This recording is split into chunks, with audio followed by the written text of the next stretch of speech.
Sabe que hay muchos en la iglesia que cuando dicen gloria a Dios pueden tomar asiento. Hay muchos en la iglesia que no saben qué significa aleluya. Y realmente en el mundo, iglesia, vemos que a los convertidos hay muchas personas que le hacen burla diciéndole aleluya. No sé si le ha pasado a usted. Y uno se queda, pero si en realidad ellos supieran el significado, no lo hiciera. Porque aleluya quiere decir, iglesia, alabado sea Jehová. Así usted no diga amén. Así es, iglesia. Aleluya, alabado sea Jehová de los ejércitos. Por eso yo cuando salgo de la casa, salgo diciendo aleluya, dentro aleluya. Y yo creo que hasta cuando hablo dormido digo aleluya, su nombre. Porque estamos diciendo alabado sea Jehová. Por eso no tenga miedo, iglesia, a decir aleluya. Porque muchos no lo dicen, pastor, por miedo. ¿No se ha fijado eso? Porque dirán, lo voltean a ver a uno, aleluya, que no lo escuchen, ¿verdad? Iglesia, no tenga miedo a orar al Señor. Cuando usted dice amén, dice así es, afirmativo. Amén. Así es. Amén. Y Dios les bendiga a cada uno de ustedes. Dios les bendiga a cada líder, a cada anciano, a mi pastor Galindo Clemente. Amén. Dios les bendiga a cada uno, los de multimedia, los varones que ahí están, amén, a los músicos, primer grupo y segundo grupo. Me siento contento, hermano, porque sí hay visión, porque sí hay propósito. Qué bonito es eso, hermano. Yo me gozo, yo no pude estar ayer todo el servicio, pero llegué de último. Y yo dije, hubiera querido gozarme con la palabra y hubiera querido gozarme con el grupo. Pero yo también, hermano, yo toco también instrumento.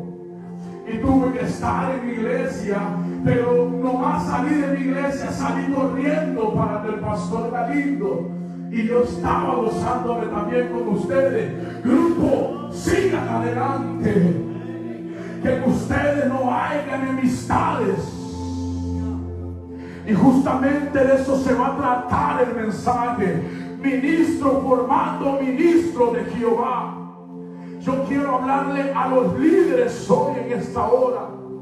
Yo quiero hablarle a cada diácono de la iglesia, a cada ministra del Señor, a cada corista de esta iglesia,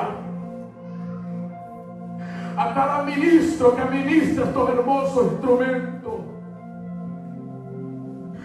Iglesia, el ser el ministro de Jehová no es fácil.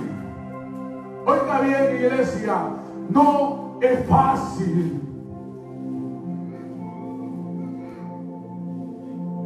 Hay un cántico que se canta a menudo y dice: he sabido llegar a la iglesia, escuche, con las manos arriba, expresarle al pueblo de al frente que no se rinda, demostrarle una sonrisa y decirle Dios te bendiga. Es un cántico muy bonito que el músico lo practica. Porque hay veces el músico, como el pastor, como el líder, vienen cansados. Como dijo mi amado pastor, hay veces se me va el aire, pero yo estoy aquí. Hay veces se me va el aire, pero yo estoy aquí. Igual dice el músico. Hay veces me siento cansado. Hoy me agarró el patrón con la piocha y no me soltaba. Pero aquí estoy adorando al Señor. Estoy dándole al pueblo lo que necesita. Estoy administrando bajo la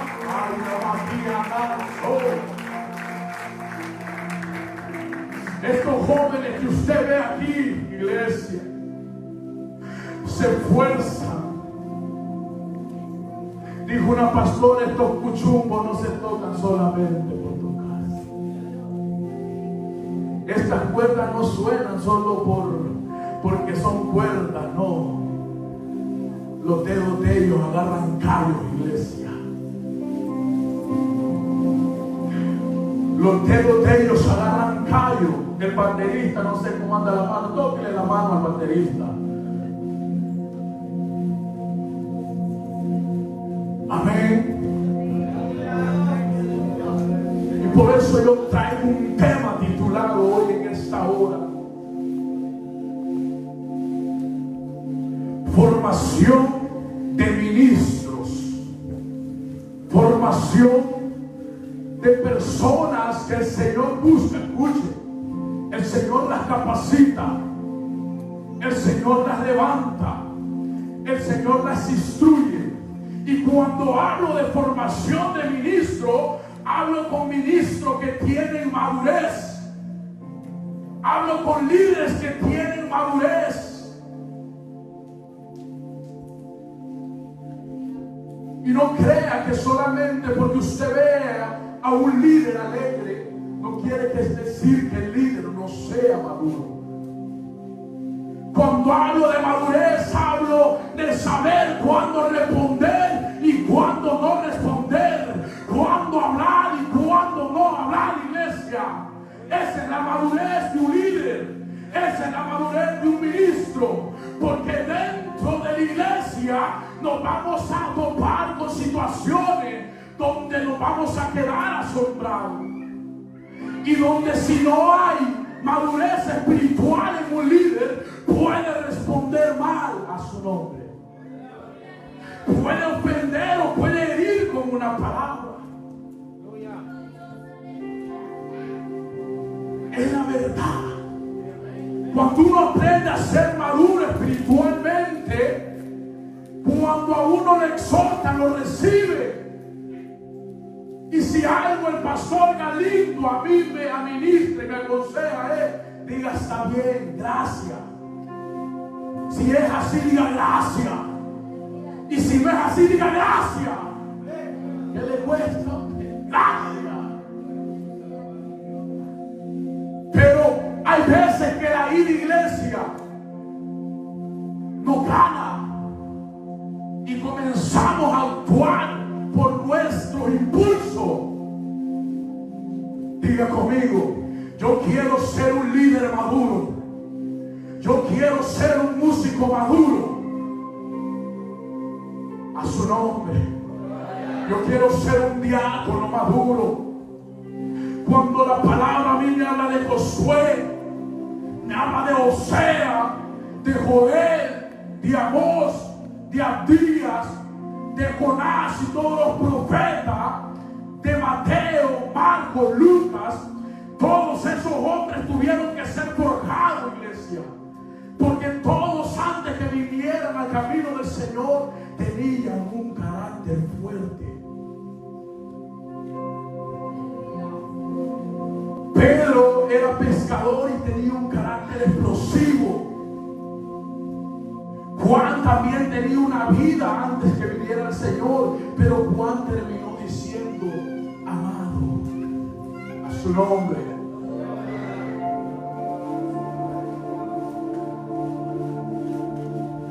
Yo quiero hablarle a jóvenes, jovencitas, que Dios las va a levantar como corista. Jóvenes que Dios los va a levantar como evangelistas.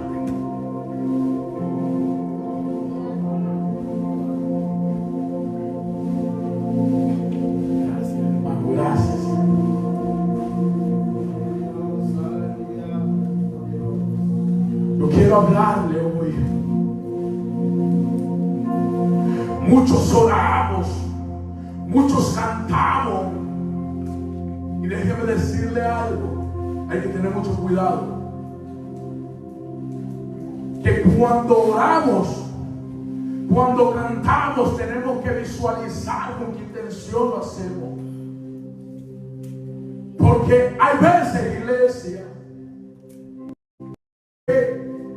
venga mucho orando y cantando y puede decir gran siervo del Señor.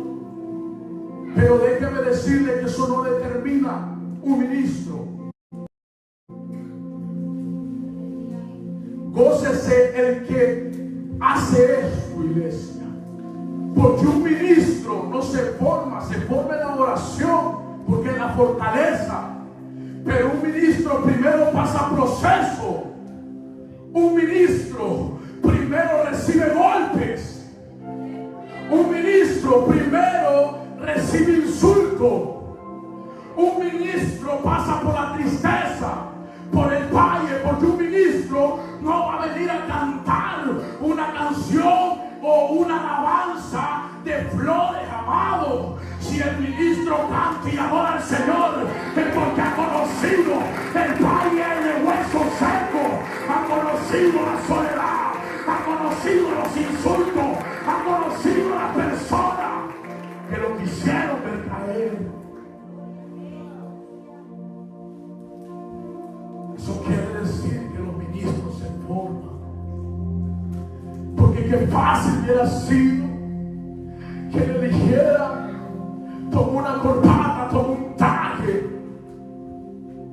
toma esta iglesia pastoreala, ya tiene 300 miembros, toma el grupo de alabanza, o quieres subir y venir a gozarte con nosotros. Todo eso es fácil, iglesia. Los de multimedia, para ellos saber conectar esos cables. Y hay algo muy importante, que lo que hacen los músicos, los de multimedia, no lo pueden hacer. Y lo que hacen multimedia no lo pueden hacer los músicos. O sea, es un proceso, iglesia, que tiene precio. Y hay muchos que queremos las cosas fáciles. Hay muchos que queremos usurpar trono, queremos estar en una posición, pero ni siquiera conocemos el suelo de rodilla, iglesia, su nombre. Ni siquiera conocemos la cama así, la conocemos, su nombre. ¡Ay, Dios mío! Iglesia, hay una ofrenda de palmas al Señor que es para Él. Yo me gozo con usted, iglesia. Yo me gozo con usted. Y algo que a mí me impacta, que Pablo, escuche bien, voy a tocar el tema de Pablo.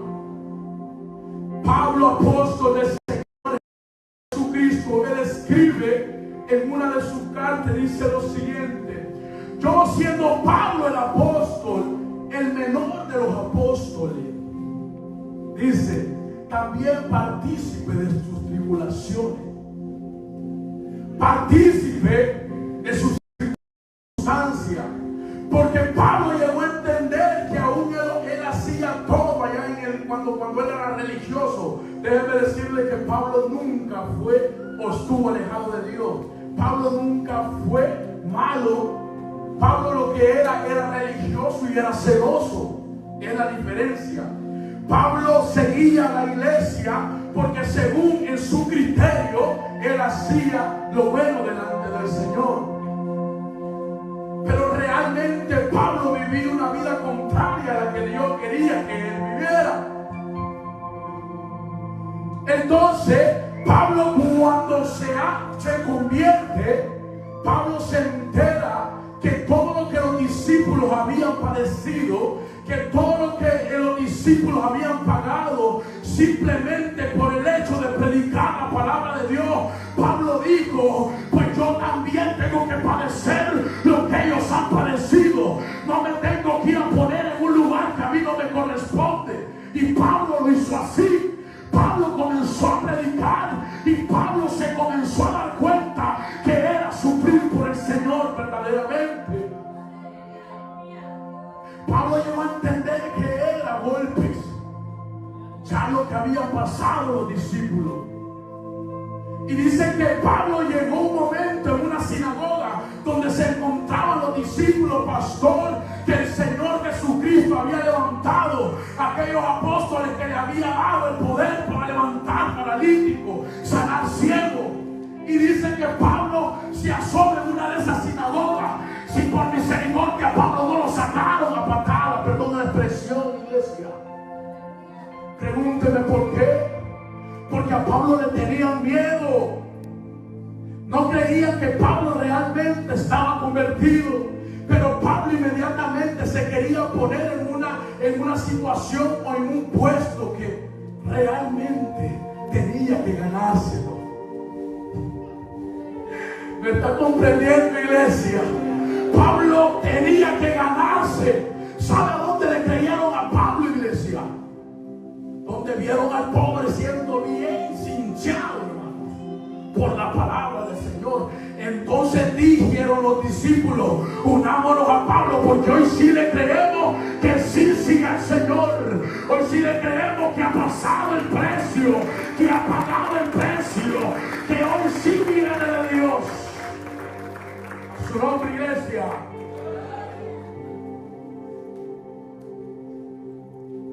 Hay un precio que tenemos que pagar como ministro.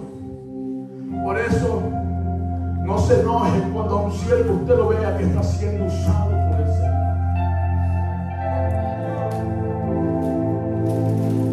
No se enoje. Diga: el siguiente voy a ser yo.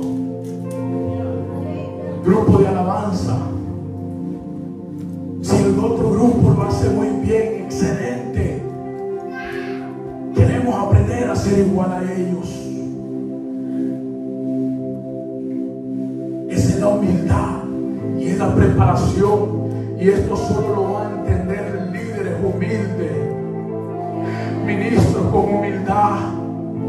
Porque si algo nosotros buscamos en la casa del Señor, no es un puesto, iglesia. Es agradar al Rey de Reyes y Señor de Señores. Aquel que nos llamó a la luz. Aquel que nos adquirió como ciudad santa, pueblo adquirido por el Señor. Una vez le preguntaron a un predicador de los Estados Unidos, un evangelista muy famoso, pastor, llamado Billy Graham. Tal vez lo he escuchado. Y le dijo, dice que le dijo un reportero, le dijo: Billy Graham, un evangelista que llenó estadios como Chiche Ávila, como Héctor de la Cruz, como Luis Urbay, como Josué Girón, grandes hombres usados.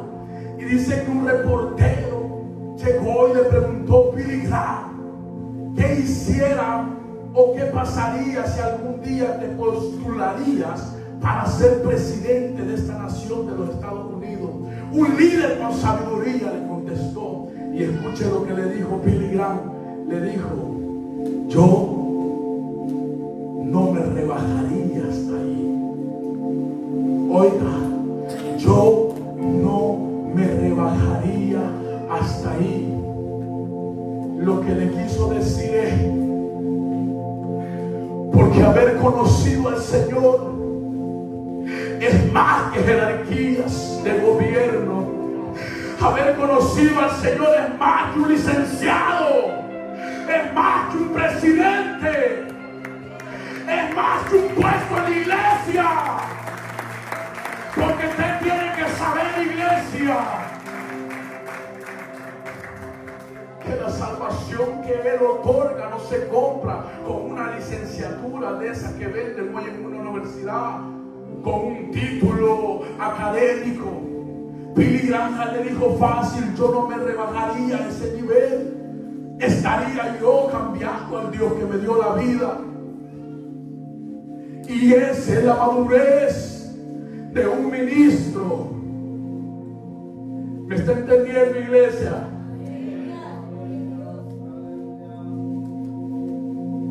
Y hay algo que el ministro va a padecer al transcurso de su proceso. Hay algo que el ministro va a padecer, y es el rechazo. Usted tiene que estar bien pendiente, iglesia. Cuando usted vea que el Señor lo está usando, cuando usted vea que el Señor lo está llevando por caminos donde realmente usted usted tal vez no creía caminar, iglesia. En ese proceso, en ese curso, usted va a ver que va a ser rechazado. Pero alégrese, porque si usted está siendo rechazado, es porque el Señor está obrando allí, porque el Señor está haciendo grandes cosas en su vida. Un rechazo, aunque es doloroso, es una herramienta poderosa. Pero no la herramienta del carro, hermano. Una herramienta poderosa espiritual.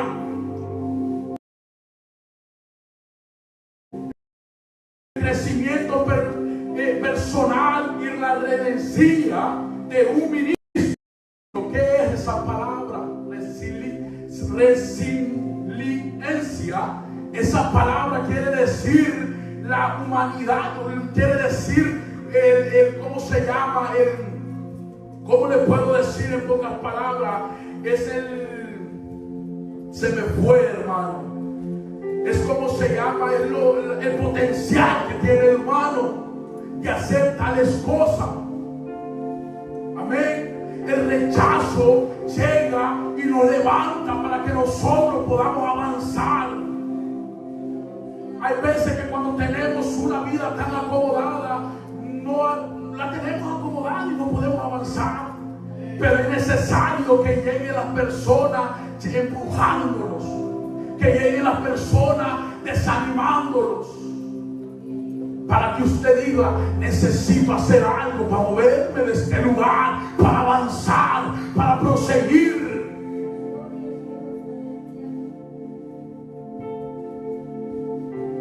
Y qué bonito es el pueblo, amada iglesia, cuando no se lee la Biblia. Vamos a leer la Biblia. Vamos a leer la Biblia. Amén. El rechazo va a ser una herramienta en tu vida. Busque Jueces 11. Jueces relata la vida de un joven. Cuando usted lo tenga, tómese su tiempo, iglesia. No se apresure.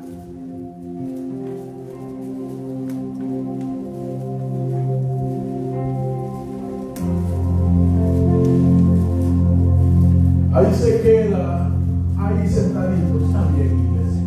Andan cansados y quieren seguirse. Pero nuestro pastor ahí siempre levántese, yo no dejo de cansar. Amén.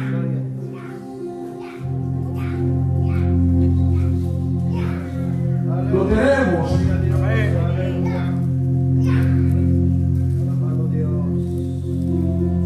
Jueces 11 relata la historia de un joven llamado Jefté. Es tan triste la historia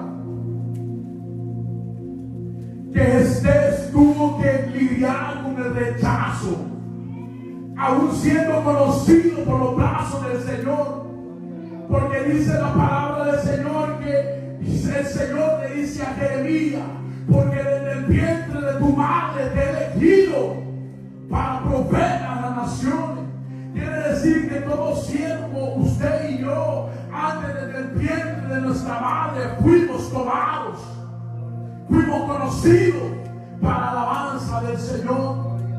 Y la vida de Jefté me asombra y me impacta, iglesia, porque tuvo una madre que no era conforme al corazón del Señor, una madre que en aquellos tiempos era deshonroso, en aquellos tiempos que se daban cuenta que usted era hijo de una mujer que se prostituía, con la palabra y con todo respeto, de una mujer ramera. Era vergonzoso. No se juntaban con esa persona, se aislaban, la aislaban esa persona. Y Jefté era hijo de un varón de Galá, de la ciudad de los Galaitas. Y ese hombre conoció a esa mujer que era ramera, y del fruto de ese amor salió Jefté, un joven que el Señor lo conoció desde el vientre. Y lo que Jefté rechazara, eso no determinaba lo que Esther iba a hacer. Porque si usted me pregunta quién era ese varón, era un gran valiente y guerrero del Señor. Alguien que el Señor levantó para librar a su pueblo. Pero como un hijo de una prostituta, no entendemos eso. Y Esther fue rechazado, fue menospreciado.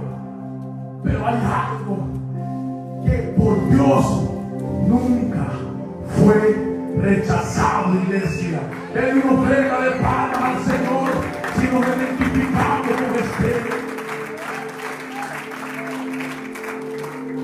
Y dice, Jueces 11, léalo ahí conmigo. Dice, Esther Galadita, escuche bien, era esforzado y valeroso. Era hijo de una mujer ramera. Y el padre de Esther era de Galad. Pero la mujer de Galad le dio hijos, los cuales cuando crecieron echaron fuera a Esther, diciendo: no heredará la casa de nuestro padre, porque eres hijo de otra mujer. Y huyó pues Esther de sus hermanos y habitó en tierra de Tob. Y se juntaron con él hombres ociosos. ¿Sabe qué es la palabra ocioso, en iglesia? Hombre delincuente, hombre que no hacía lo bueno delante del Señor, hombres que no caminaban conforme a la voluntad de Dios, hombres que hacían lo que les parecía. Pero que Esther fue el único lugar que pudo hallar refugio. Sus hermanos lo despreciaron, lo desecharon, le dijeron: tú eres hijo de una ramera, tú no puedes estar aquí con nosotros. En la iglesia no hay de eso, ¿verdad? Que ven al hermano que viene ahí medio despistado. No, hermano. Dice que la misma familia le dio la espalda a Esther. Y no le quedó más que nada que darse la vuelta y decir: aquí no me quieren. Y dice que se encontró un grupo de amigos que hacían lo malo. Comenzó a derrochar su vida. Pero lo que no sabía es que en ese proceso el Señor estaba levantando un guerrero. El Señor estaba alistando y alineando a alguien que iba a ser la espada, a alguien que iba a ser un guerrero, a alguien que iba a librar a su pueblo, a alguien, a la iglesia.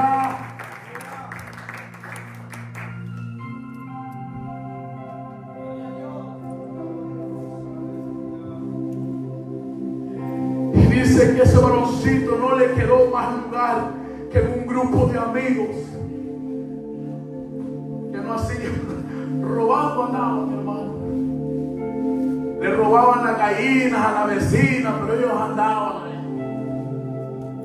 Pero algo que yo aprendo de Esther, que estuvo en un momento de proceso en su vida, eso no determinaba que Esther habitara o estuviera o era grupo de ellos. No, Dios le mostró y le dijo: te estoy preparando, Esther.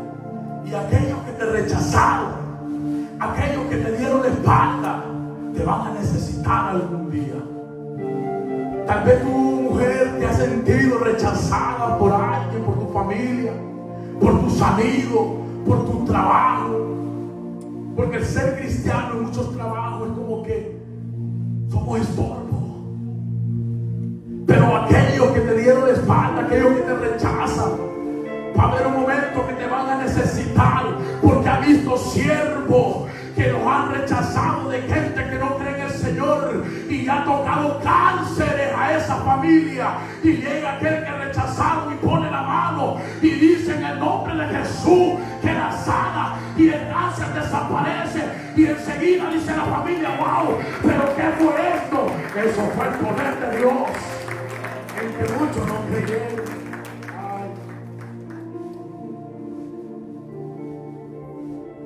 Esther no solo era un hombre, un joven hijo de una ramera, era un hombre virtuoso y preparado en el vientre de esa madre. Amén. Él tenía valentía, liderazgo, fe, independencia de Dios. Él sabía. Y en lo profundo, tal vez en los caminos que él anduvo, tal vez reconoció al Señor. Pero de ahí venía un levantamiento. Y aunque muchos lo menospreciaron a gente, Dios nunca lo menospreció. Después de expulsado, se fue a vivir a la tierra de Tob y se convirtió en hombre valiente y líder, porque ese mismo proceso lo conllevó a ser un líder, un valiente. Y escuche esto. Y cuando los amonitas comenzaron a oprimir a Israel, los ancianos de Galaad, los ancianos que igual, porque los ancianos aceptaron que él no podía pertenecer allí, porque si los hermanos hubieran dicho, ¿sabes qué? Tú te vas, pero los ancianos me ponen enfrente y no, ¿por qué se va a ir? Pero los ancianos aceptaron también y dijeron, ¿sabes qué? Tampoco no te queremos aquí. Y dice que cuando los amonitas, porque tenían una batalla en aquellos tiempos, los amonitas eran pueblos chiquitos, pero levantados contra el pueblo de Israel. Y dice que entraron los amonitas a la iglesia y comenzaron a amenazar a Israel. Y dice que los ancianos de Galaad buscaron a Jefté y le pidieron que regresara para dirigir al pueblo. Y la guerra, y dice, en la guerra él aceptó y fue nombrado jefe y juez de Israel. Un hijo de una ramera, alguien que no tenía propósito en aquella tierra. Tal vez hoy usted puede estar diciendo, estoy siendo rechazado, pero espera en Dios el día de mañana. Su levantamiento está cerca, iglesia. El ministro y la ministra tienen que ser procesados. Hay veces queremos gloria, pero no queremos desierto. ¿Se ha dado cuenta usted de eso, cielo? Queremos gloria, pero no queremos desierto. Queremos milagros, pero no queremos orar. Y a mí me regañan y me regañan y me regañan y me regañan. Porque yo tengo una costumbre, iglesia, que cuando yo vengo me quedo orando en la silla.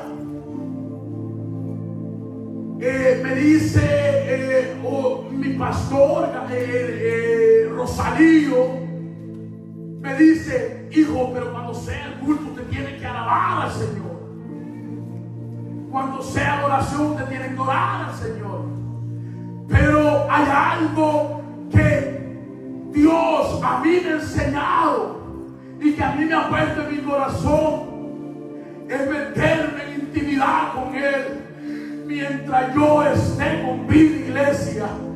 Por eso yo me quedo orando ahí. Y hay veces que me pierdo de mucho. Y hay veces que suceden cosas que yo digo, gracias Señor, porque no me permitiste ver eso. Porque me quedo tan en secreto con el Señor.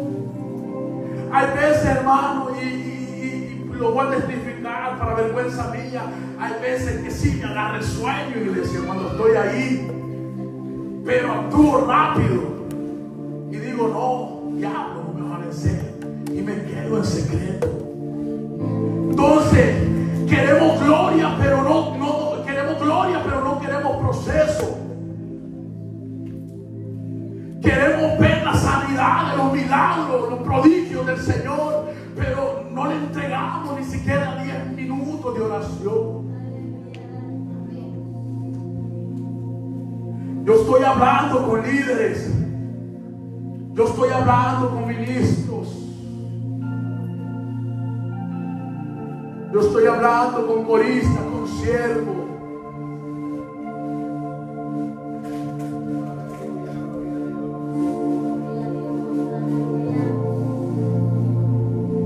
Dice la palabra del Señor en Éxodo que Moisés vio la gloria del Señor.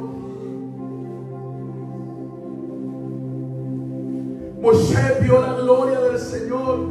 Y algo que a mí me enseña Moisés, usted sabe quién era Moisés delante de los ojos del Señor. Moisés era el hombre, o es el hombre más usado de la Biblia. ¿Sabe por qué Moisés es el hombre más usado de la Biblia? Porque el Señor, si usted no sabía este detalle, a Moisés fue el hombre que Dios le reveló la creación.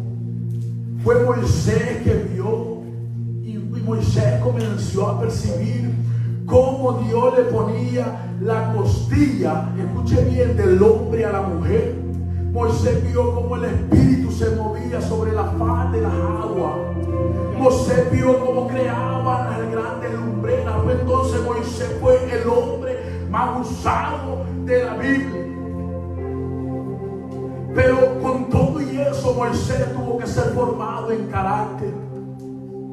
Con todo y eso Moisés tuvo que pagar el precio. Iglesia, dice que cuando Dios le habló a Moisés y le dijo: prepárate porque vas a venir a traer las tablas del pacto, Moisés se preparó y subió al monte. Cuando Moisés estaba allá arriba, estaba pagando un precio que no cualquiera lo iba a pagar, iglesia. Estar 40 días y 40 noches delante del Creador, solo para traer 2 tablas y para más.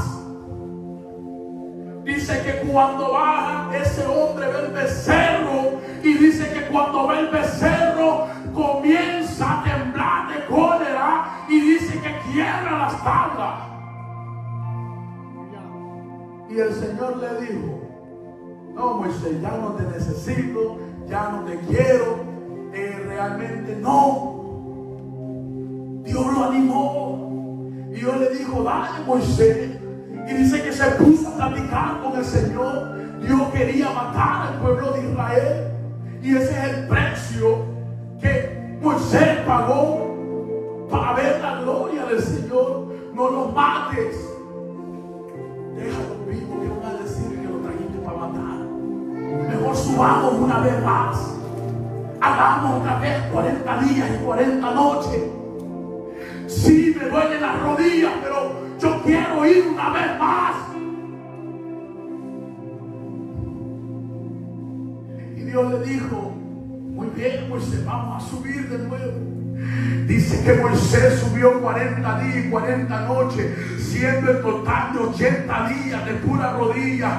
No sé cómo lo sustentaba hasta ahí. Esto es una historia, es un misterio, hermano. ¿Sabe por qué? Porque pudo haber que Moisés pudo estar en el aire sostenido por ángeles, pero fue un proceso que tuvo que pagar para ver la gloria de Dios. Dice que cuando Moisés bajó, por eso he escuchado la alabanza que dice: la gloria de Jehová cayó en el Sinaí, y aquel monte temblaba porque Dios estaba ahí. Denle una ofrenda de palmas al Señor. Dice que cuando Moisés bajó, la cara le alumbraba. Dice que tenía que él tapársela, porque era tanta la gloria del Señor.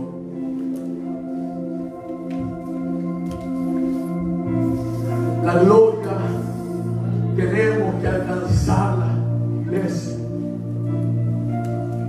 ya sea como sea, adorando al Señor, orándole a Él. Ese es el precio. Sigue adelante, hermano Ángel. Ese es el precio, varón. Siga adelante, hermano músico. Ese es el precio. Así nos llamen locos por alabar al Señor de una manera diferente a los demás. Dice que David perdió la compostura delante del Señor Cuando llevaban la arca del pacto, él comenzó a danzar, pero él no le importó, comenzó a danzar al Señor. Pague el precio, iglesia. Si es que el Señor lo pone aquí en un talento que el Señor le dé de cantar, usted está agradando al Señor, no a los hombres, iglesia.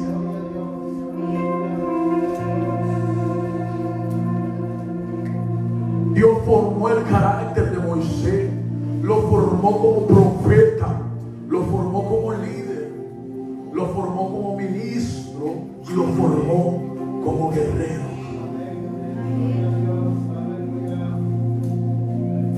Y ya para ir terminando, iglesia, ya me quedan 5 minutos, pastor. 5 minutos. Algo que a mí me impacta, ¿ven? Algo que a mí me impacta de los discípulos del Señor, que en sus 3 años de capacitación, que fueron pocos los milagros que ellos hicieron con el Señor, porque Jesús comprendía a ellos que tampoco les podía dar tanta gloria o les podía otorgar tanto poder si no lo sabían administrar, pastor. Dice que una vez entró el círculo de Jesús, porque Jesús tenía un círculo que lo seguía él más. Eran 12, pero había 3 que siempre se les pegaba, los otros se quedaban comiendo pupusas, digo allá, pero había 3 que siempre andaban. Era Juan, Pedro y Jacob. Eran 3 que andaban cerca del Señor. Y dice que el Señor, aun que ellos estaban cerca, no les dio tanto. Dice que esos mismos 3 se presentaron en un momento donde dice que el Señor llega a su tierra donde nació, donde eran los judíos. Pero dice que cuando Jesús entra, Pedro le dice: Señor, pero aquí te quieren matar. Escuche lo que le dijo Pedro: ¿por qué no oramos que descienda fuego y que se mueran todos los que están aquí? Ay, Pedro es tremendo, pastor. Pedro no tenía un carácter de hombre todavía. Pedro no tenía un carácter de líder todavía. Pedro le dijo: no, hombre, matémosle, no vamos. No, Pedro le dijo: ¿de qué espíritu sois? Son del espíritu de Elías, porque Elías hacía descender fuego del cielo. Entonces Jesús lo confrontó y le dijo: no, tranquilo, Pedro. El mismo Pedro le vuelve una oreja a un soldado. O sea, era un carácter, y el Señor entendía que no les podía dar tanta gloria. Pero a pasar de los 3 años, cuando el Señor es levantado, escuche bien, iglesia, cuando el Señor es levantado, ellos percibieron milagros. El Señor le dio potestad de hacer milagros y de echar fuera demonios, pero nunca les dio un milagro de ver o de hacer un milagro que a ellos les podía ocasionar daño. Dios te va a dar.